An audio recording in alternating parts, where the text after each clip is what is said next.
What's up, everybody?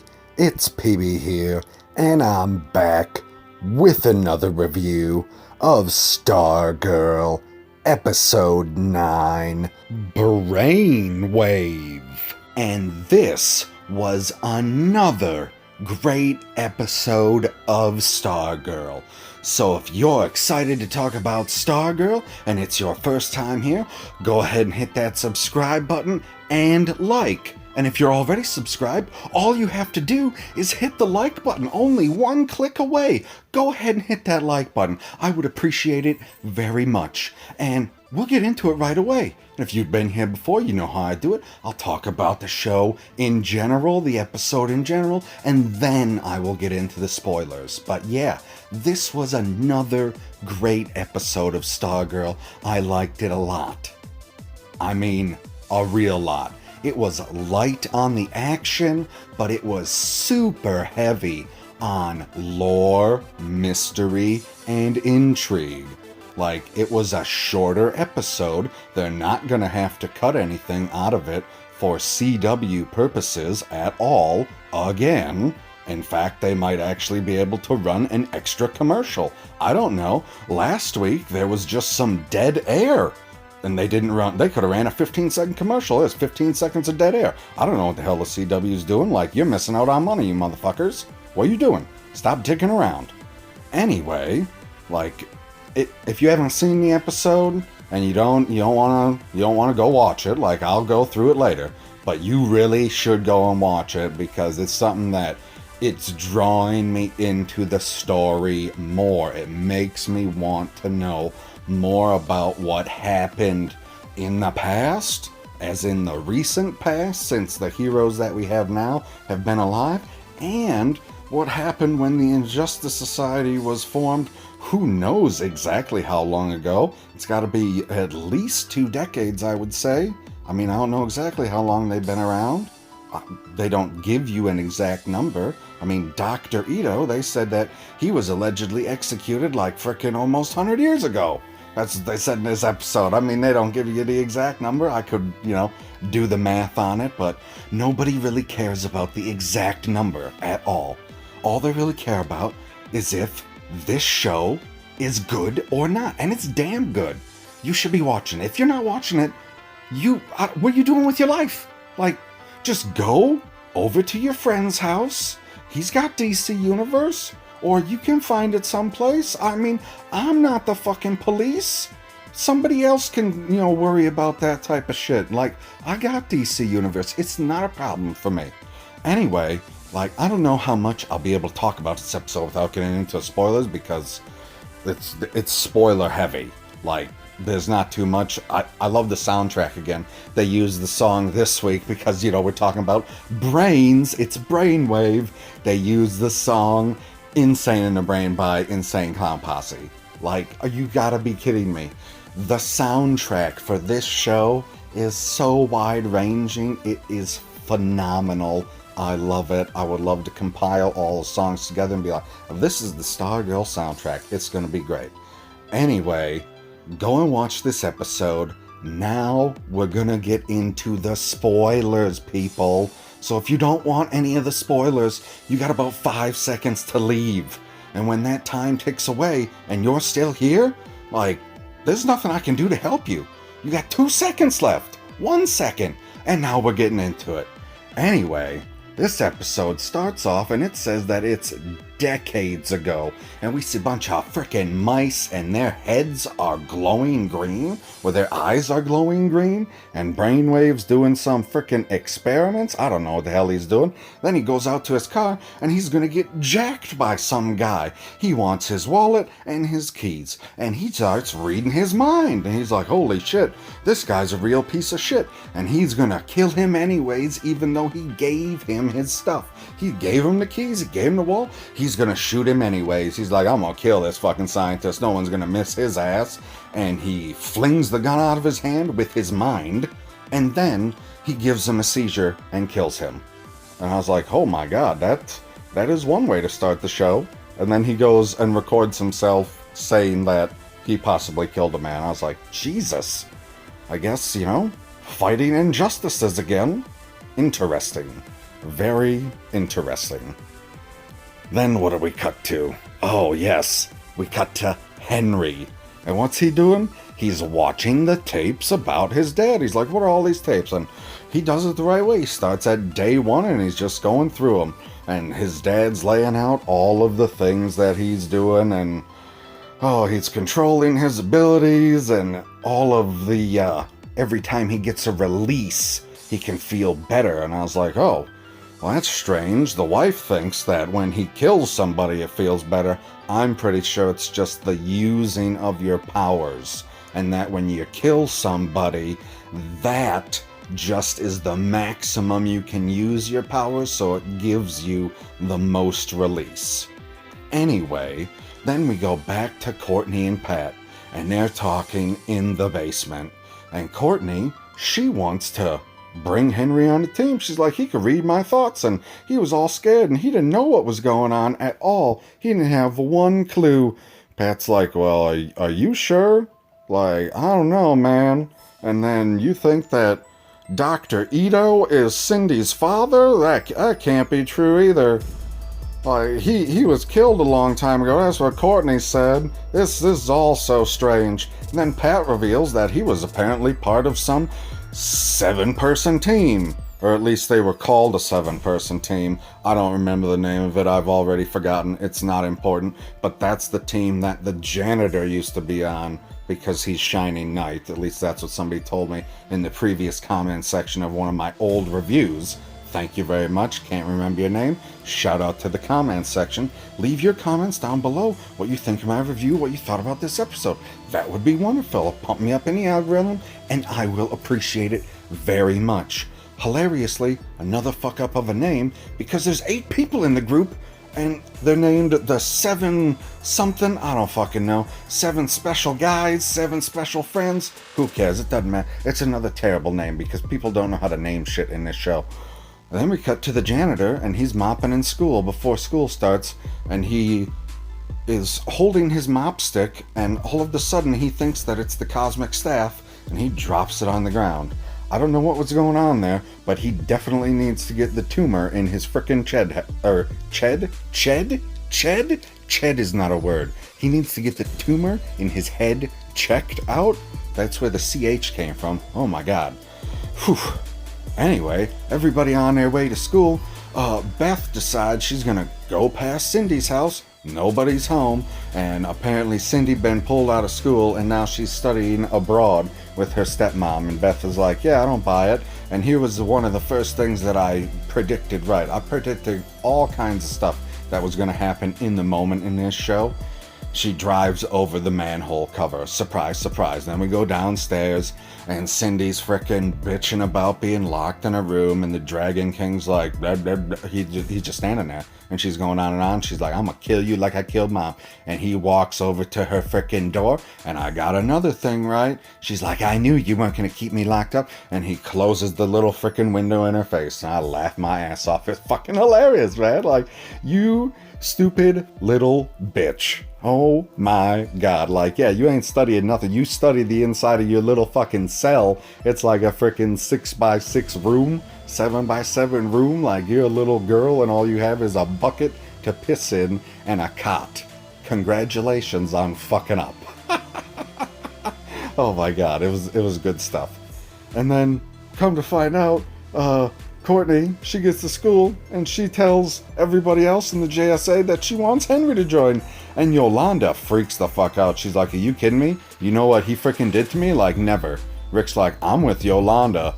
People don't change. And Beth is like, no, people can change. Look at all of us. We came together, and we're all different now. And Courtney's thinking the same thing. She's like, well, I took a chance on all of you, and I'm still standing here because Stargirl is always positive. I don't know how the hell she's always positive, but she's always damn positive. And then Yolanda says, any team that Henry's on, I'm not, and walks the fuck out. And I was like, yeah, that's a baller move. I probably wouldn't be on a team of somebody sending around a picture of my fucking nutsack. Like, you be sending around a picture of me naked, I ain't gonna be on a team with you either. Like, I trusted you, you son of a bitch. And then Henry, he decides he ain't going to school today. He's just gonna keep watching a bunch of his father's tapes and, you know, he tells him all of the ways that he's using his powers still. That's all. It's just like a captain's log of evil brain activity. I don't know exactly. That's like he recorded himself so he could watch these tapes later. I don't know why he necessarily recorded himself for posterity. I guess because he's a doctor. Whatever.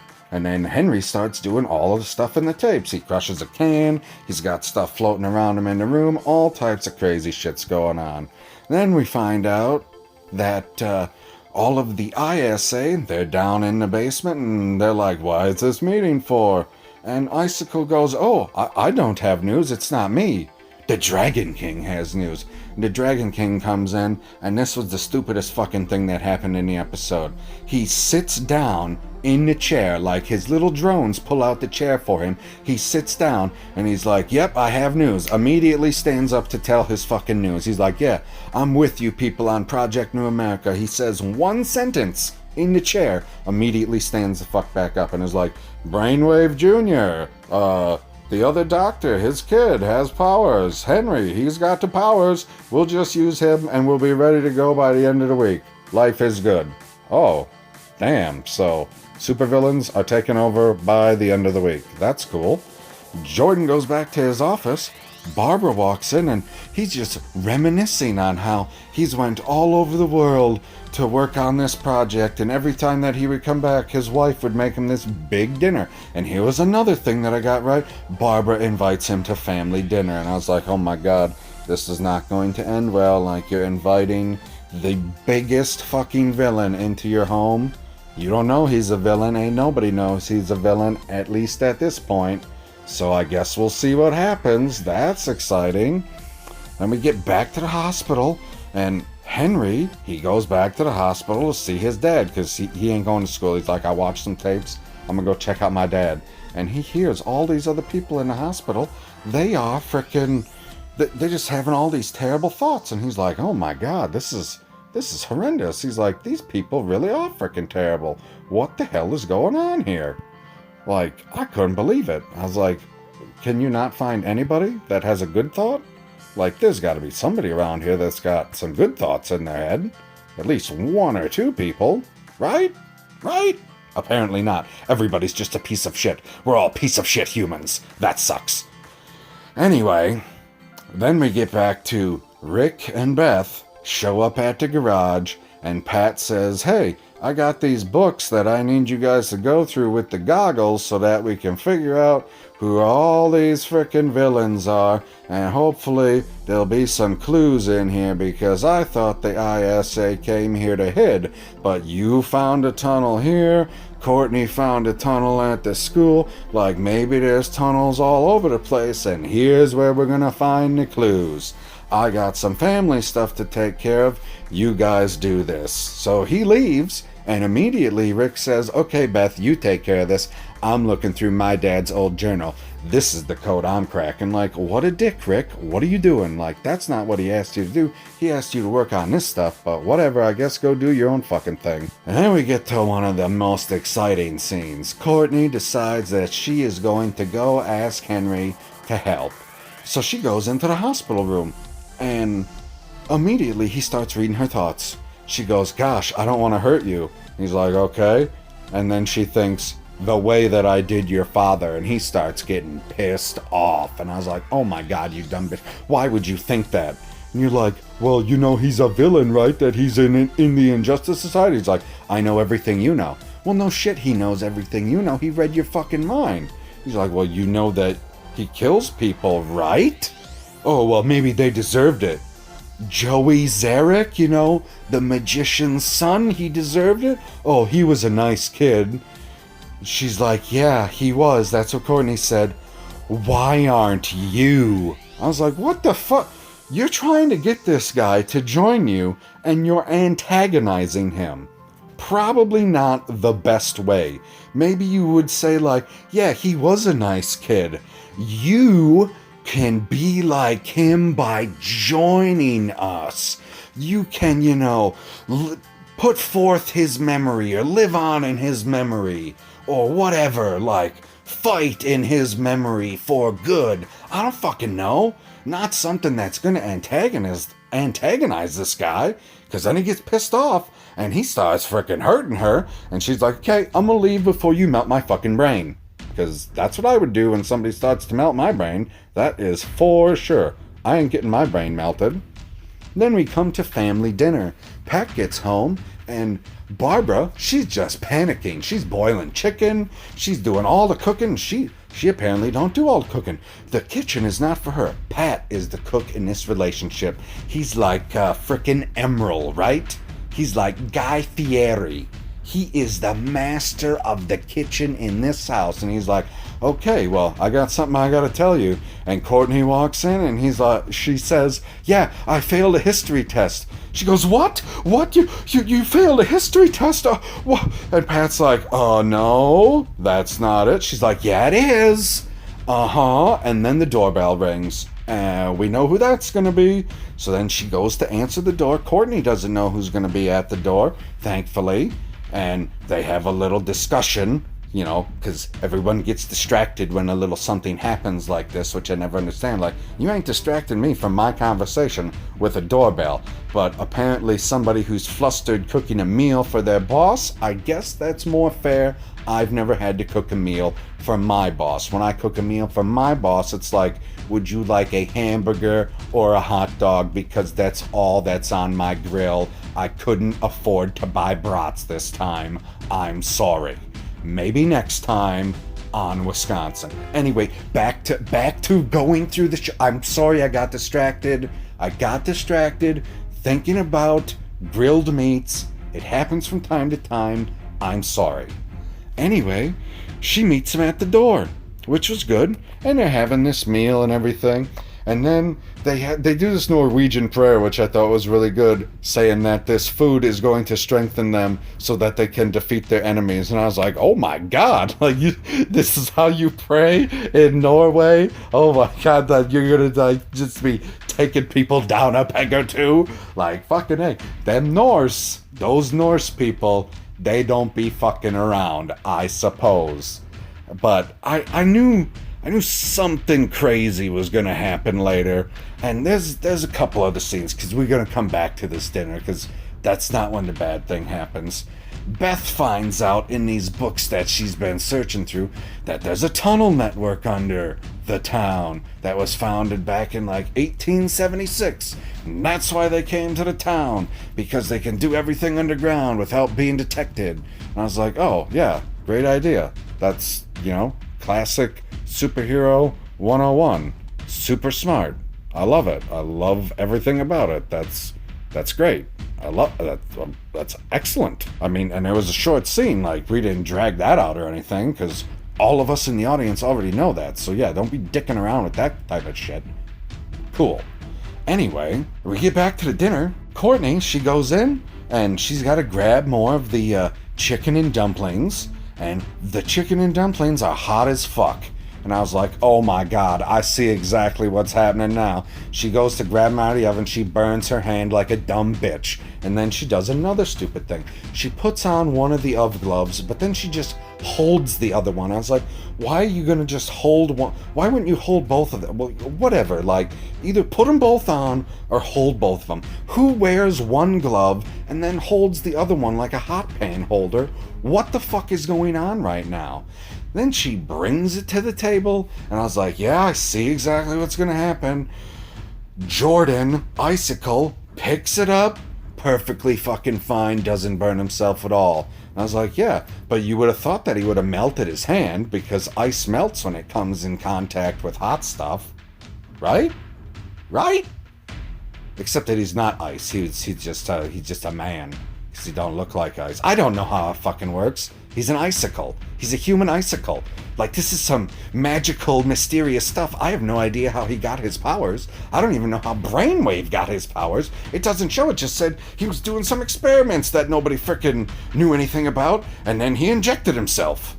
I kind of skipped over that. Yeah, he gave himself powers, but they don't exactly say what he used specifically to give him his powers. They just kind of gloss over it. So then as Icicle is leaving, Pat has brought this, or Courtney brought this to Pat's attention already. He's like, hey man, it's Icicle, like, I know it is. He didn't burn himself. He's like, oh shit, that's a bombshell. He did not know how to respond at all. And then Jordan's like, you know the real reason I came over here, right? Right? And he's getting right up in her face. He's like, you know the real reason, right? It's because you have caught my son's eye, and I approve. And I was like, oh my god, you've got to be kidding me. The tension here. You realize that 6 episodes ago you just tried killing this bitch and you had no idea, and now you approve of her? I fucking laughed. I laughed so fucking much. I love when the good guys don't know the bad guys because of the mask. I mean, he don't wear a mask, but you can't tell who the hell it is because he's blue. Like, he looks like a freaking blue ice cube human being. Ain't nobody in town look like that when they're walking around, so she couldn't frickin' tell.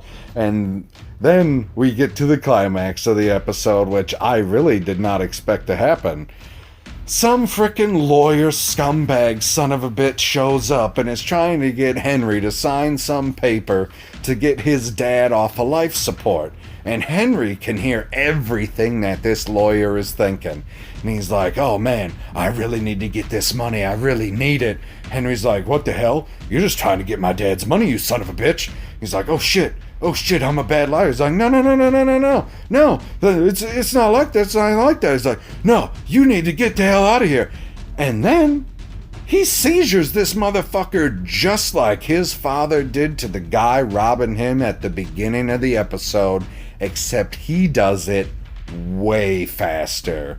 Like, I swear to God, he crushed his brain inside of his skull. It looked painful as fuck. This guy goes down, and he wasn't able to go in the fetal position because he went down like a sack of fucking potatoes. And I was like, holy shit, you a murderer now, Henry. You right up in that ISA. You fit right in. Like, you and Cindy, that's a power couple now. God dang. But it wasn't quite over yet. All of a sudden, boom, turns around, his father's awake. I was like, whoa. You gotta be kidding me.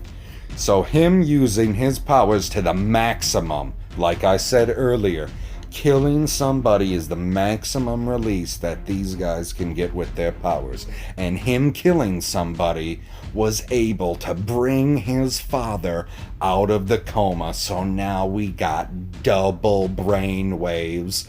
And they, I assume, are now going to be able to bond over their ability to speak to each other without moving their fucking bodies at all.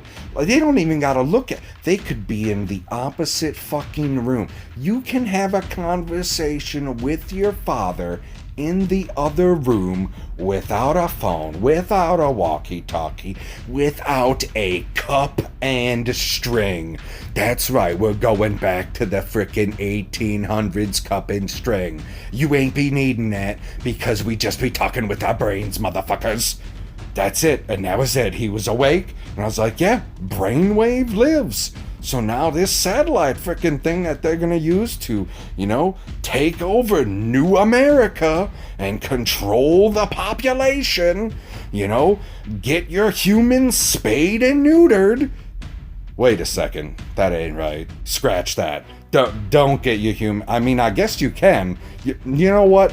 If you want to get yourself either spay or neutered, depending on what you are, go ahead. But don't be making that decision for other people. That's not the point. The point is, this was a great fucking episode. I fucking loved it. You need to go watch it. Tell me what you thought about this review. Like this fucking review. Share it with your friends, man. I had a great time recording this, man. This was a great episode. It might be the second best one of the season because, that series premiere is still phenomenal. I love that entire opening scene. Anyways, the mystery in this one, though, oh man, it goes deep, and I don't know exactly which part of it I'm hooked on the most. This New America thing, where they want to control everybody, is fucking wild. But beyond that, like the history with everything, and they got Solomon Grundy still locked up downstairs. Like, when are they gonna unleash that guy? When is this Shining Knight? I know that episode's coming up later. Like, stuff is still gonna happen. We got episode 10, 11, 12, 13. 4 more episodes to go.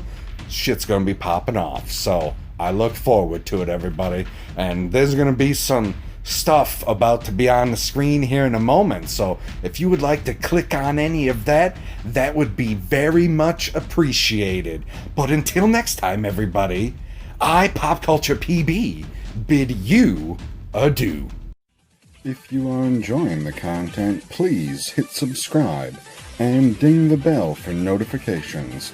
That way you will never miss an upload by Pop Culture PB.